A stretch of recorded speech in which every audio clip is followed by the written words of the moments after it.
This isn't just Friday night under the lights. It's every early morning, every rep, every ounce of sweat that built this team. We don't play for stats. We don't play for hype. We play for the man beside us, for the name on our chest, for the tradition we carry every time we step on this field. Behind us, a school, a city, a family. In front of us, 100 yards of purpose. Tonight, we don't just show up. We take over. No fear, no doubt, just fire in our hearts and purple in our blood. We are Calvary, and this is our time. Welcome into another edition of the Calvary Coaches Show, live from Trailer Park Pizza Party on Haversham Street with head coach of the Calvary Day Cavalier football team, Jason Cameron. I am Jeffrey Roberts. 3-0 is Calvary after a very emotional win on the road in Brooklet against the Southeast Bulloch Yellow Jackets. Coach, let's just get your first thoughts. That was a gritty win, and I captured a piece of video of you after. You fist pump when you finally get that last first down. Why was that so emotional? Like you said, it was just it was a gritty performance by our guys. We have this refuse to lose attitude. We showed it 2 weeks in a row in two different ways. Against Oceanside, you put up 60 points, and then this week you hold a team that's averaging close to 300 yards rushing a game. That's what they do. I believe it was 41 carries for 180 or so yards and one rushing touchdown. So it just shows that we could win games in a lot of different ways, and we show that we're a second half football team. 2 weeks in a row where we had to come back in the second half, overcome adversity, and win a football game. You said the focus in the locker room at halftime really get that confidence level, kept you level-headed. What did you see from your guys? We don't do a whole lot of yelling and screaming in the locker room, at halftime. Our job as coaches is to adjust and motivate some, but more than just to adjust, and sometimes more than just to subtle. Our big offensive adjustment was to looking at our star quarterback and saying, "You're enough. You don't have to do anything more. Play better and just be you." And defensively, I don't really think they adjusted very much. We had to kind of account for some of them getting on the perimeter some, but at the same end of the day, we just knew we had to give a gritty performance, continue to tackle them real well, and rally to the football.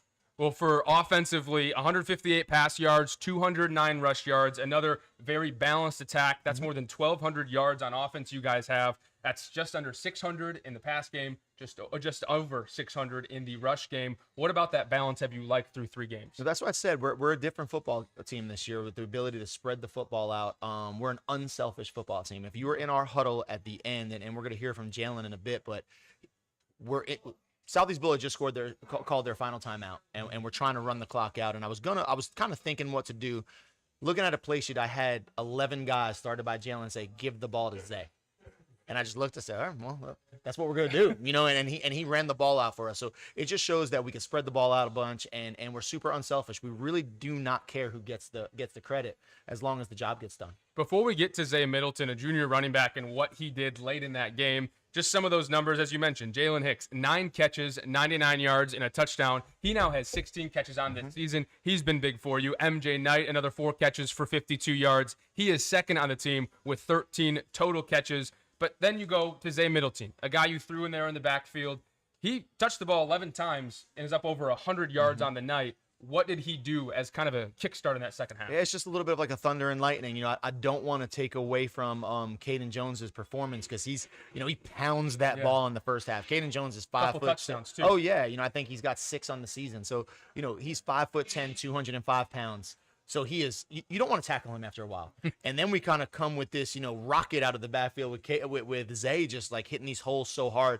It's a great compliment to each other. So coming to Zay in the second half, and what people don't realize, Zay played defense the whole game too, and he is 5'8", 160 maybe, and he's taking on pulling guards and he's taking on fullbacks. Zay is the type of guy that just always gets the job done and is always ready when his number's called. And across the roster, the conditioning, that's 2 straight full 4-quarter football games that you guys had to do. What about your conditioning are you liking? Oh, we love it. We practice hard, and here's the thing. We got guys that play both ways. We got guys that want to play both ways or prepared at least to play both ways. So our guys get a lot of reps in practice. Our summertime was grueling, and, we're hard on our guys, and I think it is shown in the second half. That's why we've been, a third and fourth quarter team this year. Yeah, well, talk about the preparation for SEB. You said our scout team offensive line, for a game against the Yellow Jackets, they were very important. They were awesome. They were 5 guys up front. Mikey Offer playing left tackle. We had Christian Solomon playing left guard. We had Tyler Kavanaugh playing center. We had Drew Turner playing right guard. And we had Caprice Hills playing right tackle for a majority of the week. All freshmen, by the way, and 1 sophomore. And those guys simulating split back veer option football gave our defense the ability to get a look and kind of get that prerequisite of what they were going to see on Friday. They took a beating all week, and those guys they're better football players from that scout team coming off of this week of practice. They were awesome. The defense as a whole, let's go there. 151 pass yards for the Yellow Jackets, 220 rush yards. But there are some guys in the secondary. I'm looking at Scotty Walker. He had 11 total tackles, and he has now an interception in every single one of your games. That back end, how did you see them develop over I think on they Friday? played well. They tackled better than they did against Oceanside. That was the one thing that we talked about last week. We were disappointed in our overall tackling, especially in the back end. So we paid attention to that week of practice. We did some tackling stuff, and they attacked it. That's what this group does. They take hard coaching and they attack their mistakes. So I thought we tackled better, and we've been an opportunistic defense. We've caused turnovers. Turnovers haven't landed in our lap. We've caused them, and Scotty 11 tackles and an interception, and that interception you could say is the turning point of the football game. Yeah, well, it was a big win. You guys are unblemished on the season at 3-0. What did you learn from your team, specifically the last 2 weeks against a state championship Oceanside team and a really feisty Yellow Jacket We're team? relentless. We have a lot of perseverance. We do words of the week for our whole athletic department, which is awesome because we're all speaking the same language. And perseverance was one. I don't remember if it was this week or the week before, and it just stands for our guys. Perseverance is what we've shown these last two weeks. You know what I'm saying? You're backed up into a wall. You're facing adversity, and instead of kind of cowering down and letting it define you, we kind of punch it in the mouth and go right through it. Well, speaking of resilience and perseverance, our first guest of this afternoon, Jalen Hicks, he's a junior wide receiver athlete, just kind of plug and play for your offense. He has a story of perseverance you're not going to want to miss. He joins us on the Calvary Coaches Show next, live from Trailer Park Pizza Party.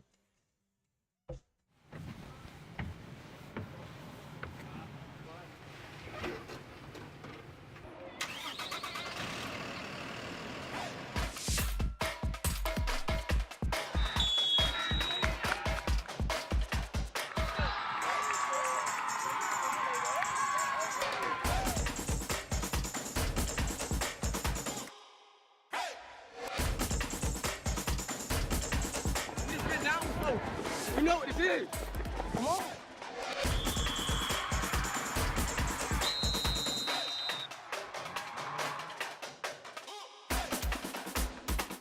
We got to keep stuffing it.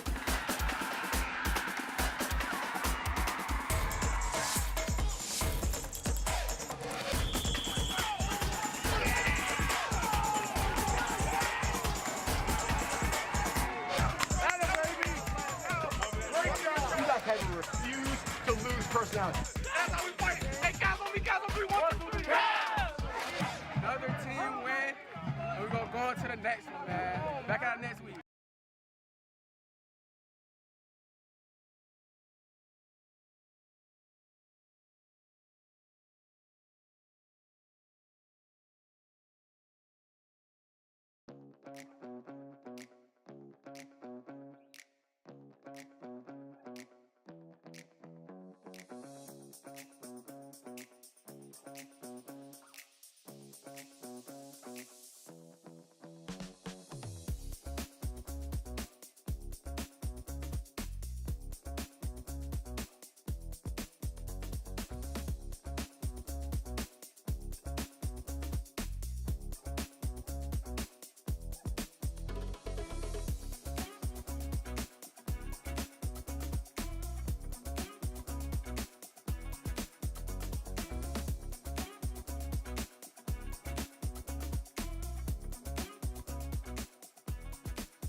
Welcome back inside the Calvary Coaches Show, joined by junior wide receiver Jalen Hicks, joining Coach Cameron and I.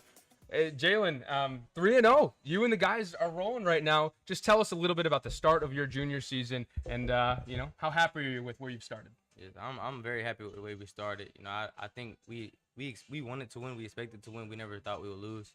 But working through the summer with the guys, going through team bonding, going to places, working with them, and then getting able to put on pads and hit finally, I think we were really excited for that, and being able to play games. These last 3 games were hard-fought games, and we pushed through and won. To get to this point, for you to be a performer on this team in 2025, there was a long road to get back here. For those who don't know, in the second game of the 2024 season, August 30th of 2024, Jalen, he tore his ACL, meniscus, and MCL against an Oceanside game. Less than a year later, you're back on the field. Can you kind of share what that rehab process was like? Was it lonely? Did you have people around you? You know, because sometimes it can get a little dark. Yeah, I definitely had people around me that helped, but it still could feel lonely at times. You know, obviously you want to be back on the field, but you know that you have to scale back and do what you're told to do, so you can get back for the season. So you can get back for what matters. It was pushing every day. When I was at therapy, seeing my progress, it helped. But then again, I wanted to be on the field with my teammates. But I had to, I had to do what I was told to do, and all I could do was therapy and get back for it next season. You said that kind of needing to do what you were told to do helped mature you a little bit. You were only a sophomore in high school when you tore 3 major things in one of your knees. What about that set you up to be a leader this season? It helped me understand that taking plays off should never do it. Like taking plays off, and then the next play, you can't play no more. You'll look back and you'll regret it for so long. So you know, it matured me in taking every play 100% because I know next play could be my last one. Coach Cameron, that's a young age for someone to do that, to have an injury like that. What have you seen out of him in his road back, and why is he someone, and the experiences he unfortunately has gone through only makes him and his teammates better? Well, that's the thing that I use him as an example a lot, and he kind of took the words out of my mouth where, like, there's, you know, God promises us nothing. So it's in the sense of, you know, when you take a play off and like he said, your next play is your last, you sit there and you live with regret. So, you know, I use Jalen as an excuse a lot. I said, you know, Oceanside, August 30th, he didn't realize that was going to be his last game of the season. You know, he had high expectation. He was a starter since his freshman year. So, you know, sophomore year was his breakout season, right, in his mind, and it got taken from him the second game of the season. So, you know, his maturity, such a mature kid. He walked into high school a mature kid. But what I've seen the most is taking his experience, he's shown how much he needs to be a vocal leader for this team, lead by example, and he's taken a lot of our freshman receivers kind of under his wing, freshman players in general. And I think if they follow Jalen's lead, they're going to be going in the right direction. What do you remember from your first couple of years at Calvary? Kind of timeline-wise for Jalen here. He came to Calvary in the 8th grade. You did have a history on campus. You played for the Crusaders, and you said that at about 8 or 9 years old was when you really fell in love with the game. Now, a junior, what do you remember from those early years at Calvary that set you up to be today? I think that was my second year of football when I played for the Crusaders. My first year, I wanted to quit. I ain't want to play. My dad forced me to play, and I ain't want to play. But that second year, I came out with the Crusaders, and I really fell in love with the game. I played with a lot of friends, some people I still know today. And that's when I really fell in love and just knew that this is what I wanted to do for the rest of my life. So what do you take from your early days at Calvary as an 8th grader, a 9th grader, before the injury that, you know, you were just in those shoes a couple years ago, and as a mentor to the freshmen, how do you try and lean on those? I was able to learn a lot from guys like Mike and Caden Arnold and Dupa and Jake. I was able to learn a lot from them. So when they would tell me what to do and they would help me, it made me feel good. So when I see the freshmen messing up, instead of yelling at them, I try to tell them what I wanted to hear when I was a kid. Well, not a kid, when I was in freshman year, 8th grade. I told them what I wanted to hear. Told them that it was going to be good. That you just keep working no matter what. And Coach, before that sophomore season, he says that you said, you know, we don't want to keep you in a box with your talents. How did you see him when you were the coordinator and now head coach? How do you see him fitting in an offense dynamically for here at Calvary and then eventually when he goes to play college ball? He's an athlete. You know, when you put prospect sheets together and you label a position, you know, there's not a lot of times where you put that ATH what the position. You see Jalen's first touchdown this season came from the running back position. Now, he caught it, but he lined up as a running back. I could line him up anywhere on the field. He's lined up at quarterback at times this year. He's played 2 different defensive positions for us. And, you know, I hate, you know, at first when guys say, Coach, I'm a receiver, someone like him, that is putting yourself in a box. That's putting yourself to one position all the time. Jalen's so talented, and his football knowledge is really what separates him. He has such a knowledge for the game, and he's able to kind of see things ahead of time. He's another coach on the field. So he's a guy I trust to kind of put in any situation at any position. How does putting him in a position like he's in set him up for college? Well, again, it's the same thing. It's, you know, when a college coach comes in, you know, my question to them is, you know, where do you see him? I could kind of put that back in their lap and say, what are your guys' needs? Because if you have it, he can do it. He reminds me a lot of kind of what Dupa did for us offensively, lining up in the backfield, lining up at slot, lining up outside. There's not much that he cannot do, and he's only continuing to get better. Like we forget that he's 8 months off of a major knee injury, and he's putting up the statistics that he is. So he's still a grinder, and he's only going to continue to get better. Yeah, you just got cleared for padded, full contact football in middle of the summer. Mm-hmm. Did you feel like you had to hit the ground running? Did you feel like you had to catch up at all? No. I feel like during the summer I pushed myself really hard to do what I could do, and I knew as soon as I got that all clear to go that I wasn't gonna hold myself back. Yeah. So what's it been like? What are your feelings now when you get in the helmet, you get the pads on? Is there a little more, thankfulness for it? Yes.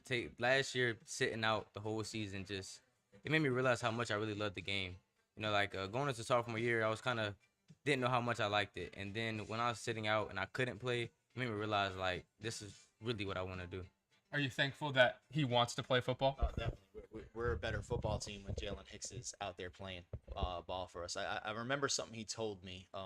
I asked him about a knee brace, and he said, Coach, if I wear a knee brace, I'll know it's there, so I'm not wearing one because I don't want to think about it. And it just shows, man, the kid. There's no way that you watch this kid play football on a Friday night and say, man, he just came off a knee injury. So like I said, we're a better program. That's the better way to put it. We're a better program with Jalen Hicks, the player, but we're a better program because Jalen Hicks, the person. Yeah, well, Jalen, one final one for you. You got a couple years left at Calvary. What do you hope to accomplish on the field, off the field? What are your goals as you you're on the back end of your high school career? Yes, sir. On the field, I think everyone says this. I want to win state.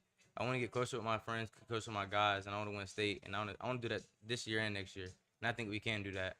Off the field, closer to God, get my grades up. Can't go to college without grades. Get my grades up and closer to God. And yeah. And have a great relationship with your small group leader? Yeah. All right, Jalen. We appreciate you being on the Coaches Show, Yes, sir. and good luck the rest of the season. Thank you. When we come back, it's Savannah Athletic Hall of Famer Donald Chumley. He joins Coach Cameron and I next. Bluffton Fence and Gutter is a proud partner of Calvary Day Athletics.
Our next guest on the Calvary Coaches Show is a legend in every sense of the word. He is a Savannah Athletic Area Hall of Famer, a 2024 inductee, a state champion. He's been a coach in some capacity in Savannah for more than 3 decades. I feel like, Coach, it's the first we can give an applause to our guest. Yeah. It's Donald Chumley. It's great to have you on, Coach. Thank you. When they call you a legend, that means you're old, okay?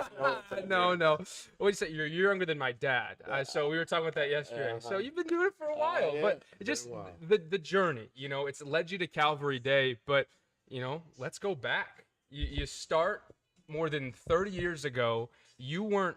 After college, you went and did something else. You weren't in coaching. You were working in paper, but you realized that's not what you wanted to do with your career. Right. I went from after drafted by the 49ers, and then I went and played in the CFL for 2.5 years. And then when I got back, I said, my now wife, we decided to get married, and I went to work for Fort Howard Paper Company.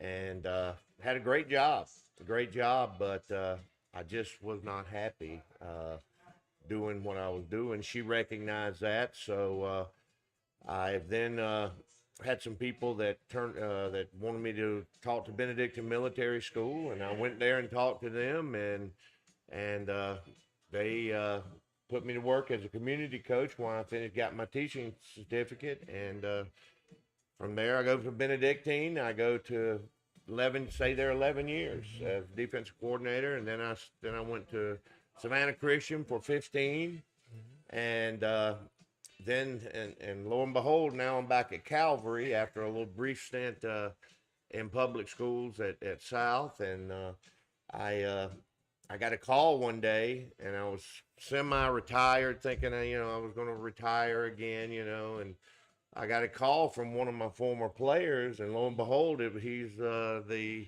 head of schools at Calvary.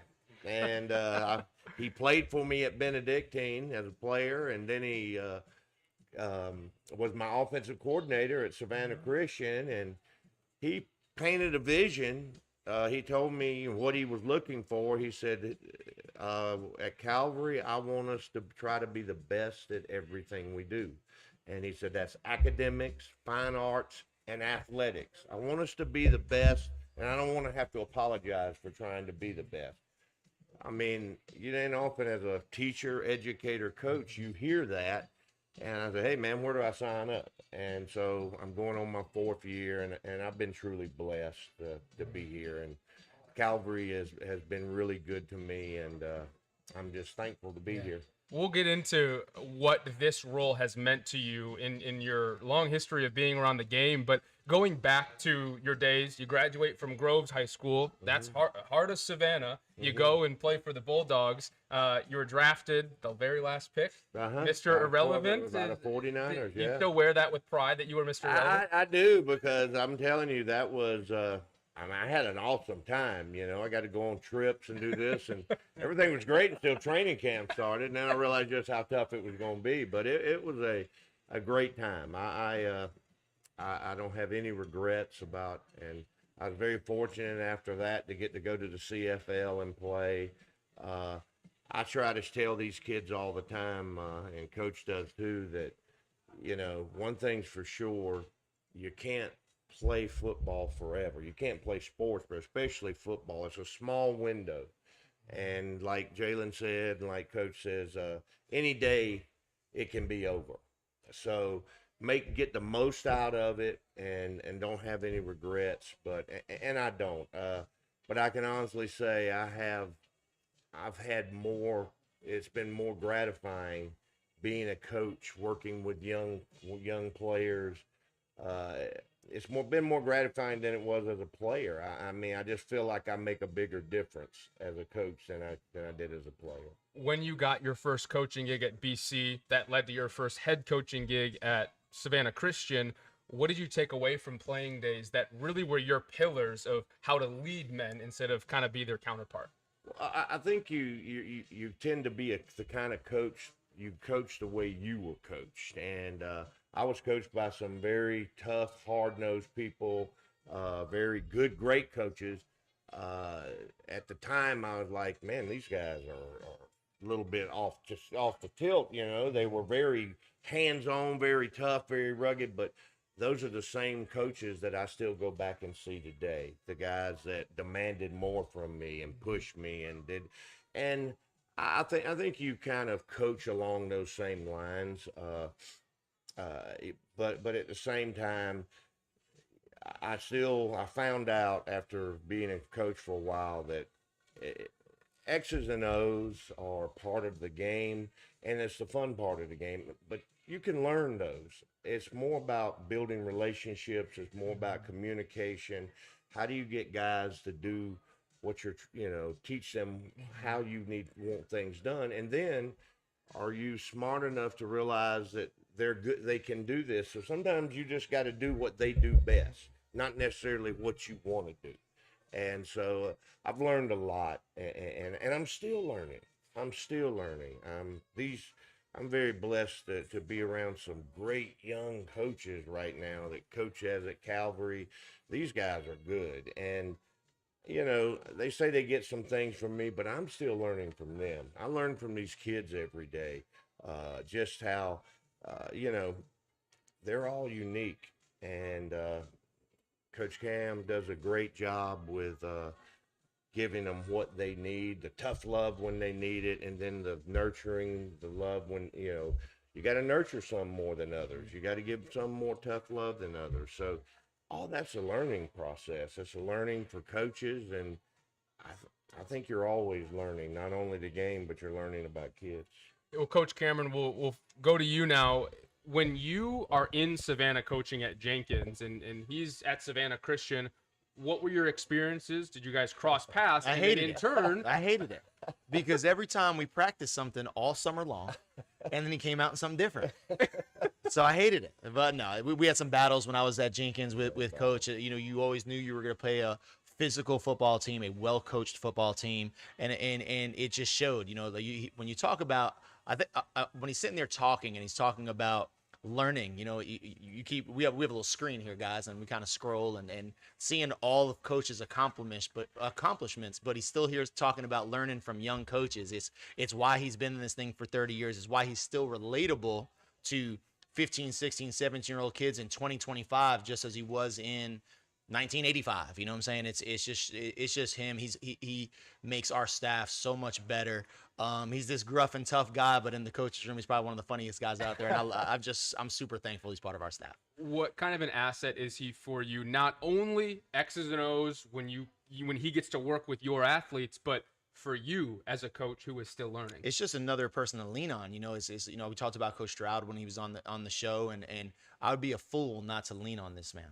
First of all, he's a film junkie. He watches it over and over. My favorite, and over. 2 cubicles over in the business office. I hear the whistle. I'm telling you, and it doesn't matter what it is. He's watching it. He's got our JV games memorized and stuff like that. So when I have no pride or to go to him and ask him for advice. He's been in the fight before. He's been in this thing for 30 years. And how he talks about learning from us, I've learned more from him in the past 2 years than I could ever have, hoped for. So, and going back, Coach Chumley, based what you were saying, the relationships, how rewarding it's been to work with kids. You said that you've realized that football is just kind of a side to it. You love the game, but working with kids is what you've really learned to enjoy. Absolutely. I've been in this long enough that I've won a lot of games as a head coach, and as an assistant coach, I've been part of some really, really good programs and great programs, and still am. But what I take the most pride in is the fact that in my career, I've had 15 former players that have come back and coached for me. And that to me, I heard an old coach say one time, well, just remember, when you die, they're not going to put your record on your tombstone. And he's right. What you're going to be remembered for and what's going to mean the most to you is those relationships that you build along the way. And I'm telling you, I cherish all those relationships that I've formed with coaches. It's like, look, we used to compete against each other, and now we're coaching together. Me and Mark Stroud had some epic wars against each other. I could only imagine. And now we're together.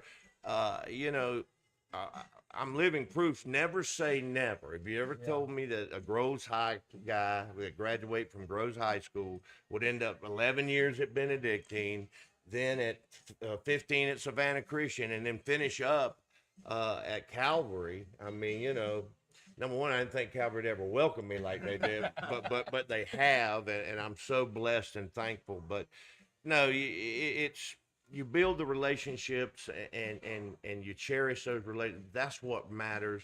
You use football as a game. I know myself, Coach Cameron, we look like we're, you know, it's life and death, but we know it's not. But actually, we're using the game to teach life, and I'm a big believer in that. You know, teaching young guys like Jalen that, you know, team comes first. You know, work for the team, the good of the team. Well, one day he's going to go to a business, or he's going to go out in the world and he's going to work for a company, and they're going to want him to put the company first. It's the same thing in our world.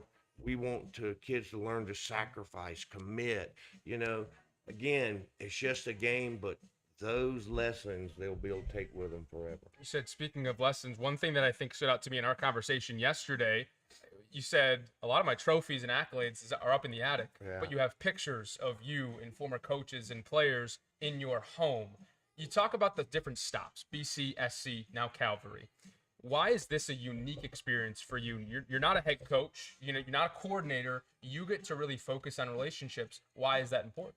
Well, I get to now I'm actually back doing why I got into business to begin with. I'm back coaching again. Look, I've done the head coach. I'm very thankful, but I wouldn't take his job for nothing in the world, because again, all the other stuff you have to do. All right. I can focus on the kids more. I can focus on, like he said, film. I don't have to do all the requirements that are required for head coach anymore. And I'm back getting on the groundworks, back working with the kids on the fundamentals of the game. I'm old school when they talk about fundamentals. I believe fundamentals is what we have to fall back on, and I love teaching it. And man, I love being around these young coaches.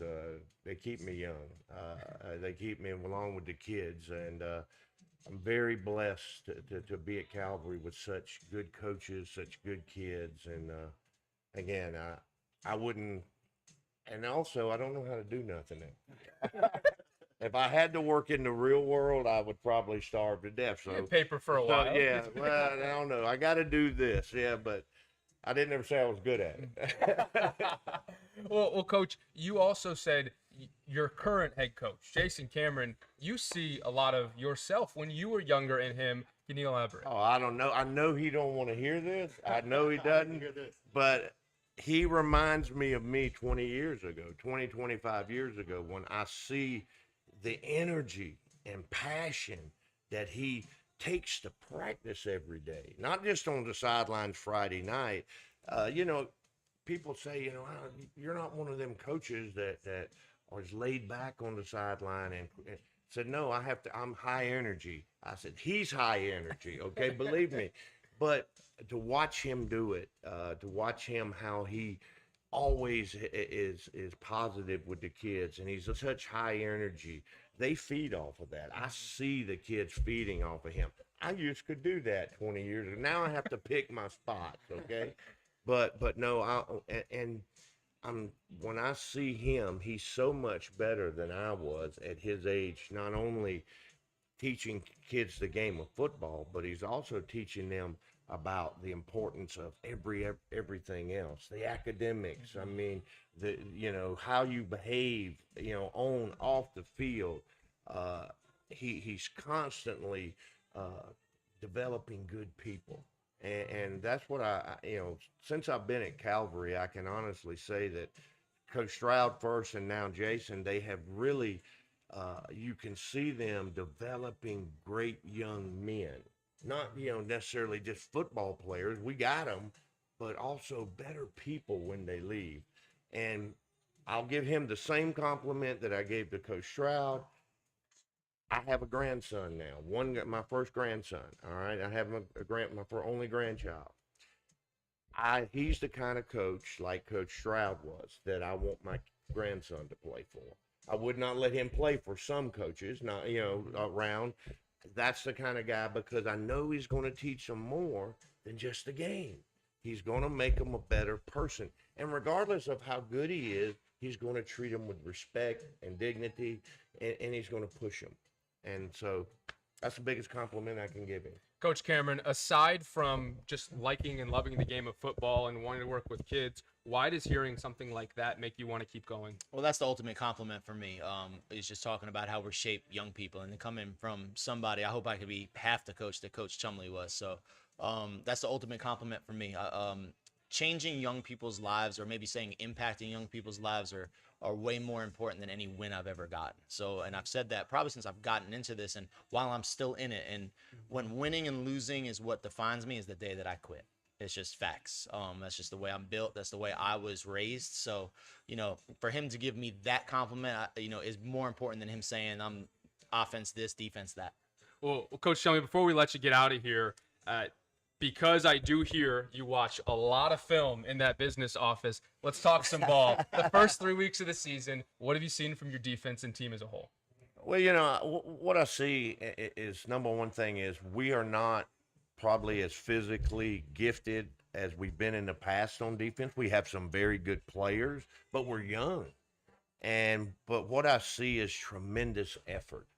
And let me tell you, as a coach, as long as your kids are giving you great effort, they're giving you everything they got, we can work with that. And our guys, we do a lot of multiple stuff on defense, because I'm a firm believer, and Coach Myros, who's the defensive coordinator, is so good, that we try to put our kids in the best position possible to do what they do well. But, we're young on defense this year. We've lost some really good players through graduation that are off playing in college now, but that's part of it. We have had some young guys that have never played in this area. One kid that just started playing football that is contributing tremendously to what we do. So it's truly a team effort. Again, I can't tell Coach Myros, Reggie Green, Eli Shepard, all the guys that are coaching defense, they're doing such a great job of teaching the fundamentals, at the same time putting these kids in position every week to do what they can do best. And they never quit fighting. So that's the best thing I compliment I can get. They are fun to coach, and again, they're going to continue to get better. And I could end this by saying, it's led to a 3-0 start like it has, but as you guys have said, that's not what matters. It's the fact that you have a great group that in 2025 you're going to look back on and be proud of. Absolutely. All right. Well, Coach Chumley, appreciate you being on the Coaching Show. Thank you. All right. When we come back, Coach Cameron and I will take a look at Windsor Forest and wrap up Week 5 edition of the Calvary Coaches Show.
Welcome back to the final block of this week's Calvary Coaches Show with head football coach of the Cavaliers, Jason Cameron. I am Jeffrey Roberts. In 2 days, Coach, you guys strap it up against Windsor Forest on your home field. What do you see from the Knights? They're good, man. They're here's the thing about Savannah.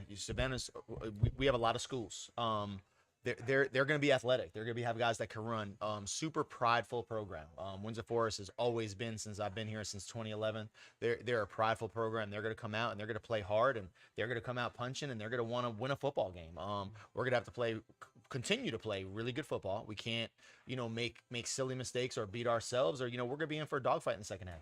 Windsor Forest, they are going through some things right now. Their head coach stepped down after a couple weeks of the season. Their athletic director is interim head coach. But you're still scouting this team like you do every single week. What do they do? Because your last 2 games, complete opposite scouting reports. Yeah, we thoroughly believe we're not good enough to take anybody lightly. That's just not who we are as people. We can't claim culture and what we're talking about off the field and then come in here and think that we're better than anybody else. We're better than nobody. So we're going to continue to focus on ourselves and make sure that we continue to improve every single game. They do have some internal things going on, but listen, I've known Cam for a long time. He's going to right the ship, and he's going to get them coming in on Friday prepared to play football. Yeah, well, focus on you guys now. You talk about growth. What's been the number one thing you've said, that's where we've grown this season? I was very, very happy with our special teams so far this entire season, to be completely honest with you. Return a kickoff for a touchdown. Grady Shiver has been lights out this year, so that has been such a plus for us. From games, you could say from New Hampstead to now, I feel like our ability to tackle has gotten better, and we have just continued to become closer as a program. I sound like this broken record, but I'm telling you, teams that love each other are really hard to beat, and I think we have a locker room that is super tight knit, and they really, really, truly play for the person next to them, and they don't really care. They just want to win Calvary football games, regardless of who you could say gets the stats or gets the notoriety. And it's led to a perfect start. Yes, 3-0 through 4 weeks of the season. Week 5 is in the barrel and has sights on it for the Cavaliers. This Friday, it's a 7:30 kick at the Specialty Sports Complex against the Windsor Forest Knights. After the game, one more plug here at Trailer Park, 50% off cheese and pepperoni pizzas. I know last time they closed early because the game went so long, but this Friday they will be open for the Calvary families who come over after the game. Coach, final thoughts. Week 5 of the Coaches Show. Listen, I'd love to. I thought our Cav Walk was a huge success. Building on these Calvary traditions and just continuing to add to our Calvary community. So, I encourage people to come out. I think it's about 6:40 we start, and it was a great. It was great to see the people out there. Our guys just had that little extra. I'm excited for the student section to have their little tailgate on the grass, and we get to walk past them too. It's just continuing to show what community looks like and how tight-knit Calvary is. And it showed against a game like Oceanside Collegiate, that little bump of energy from the community, maybe what makes you guys win the race. That's right. All right, Coach, let's wrap this thing up. Calvary, they are 3-0. Look to move to 4-0 this Friday at 7:30 against Windsor Forest. For head football coach of the Cavaliers, Jason Cameron, I'm Jeffrey Roberts. We'll see you back here for the Coaches Show next week.